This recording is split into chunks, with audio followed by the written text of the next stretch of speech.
భగవద్గీత తెలుసా? వంచన యొక్క ఆశయం ధర్మమైతే ఆ వంచన కూడా ధర్మమే. పుట్టిన వానికి మరణము తప్పదు, మరణించిన వానికి జన్మము తప్పదు.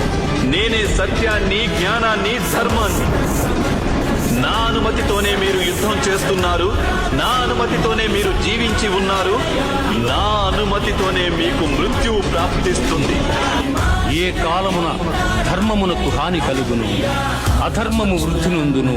ఆయా సమయములయను శిష్ట రక్షణ, దుష్ట శిక్షణ, ధర్మ సంరక్షణముల కొరకు ప్రతి యుగమున అవతారము దాల్చుతున్నారు.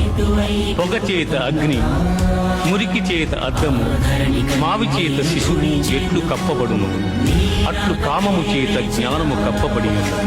దుఃఖములు కలిగినప్పుడు దిగులు చెందని వాడు, సుఖములు కలిగినప్పుడు స్పృహ లేనివాడు, రాగము, భయము, క్రోధము పోయినవాడు స్థితప్రజ్ఞుడని చెప్పబడు. మనుష్యుడెట్లు చినిగిన వస్త్రమును వదలి నూతన వస్త్రమును ధరించును, అట్లే ఆత్మ జీర్ణమైన శరీరమును వదలి కొత్త శరీరమును ధరించుతున్నది. ఆత్మ నాశనము లేనిది.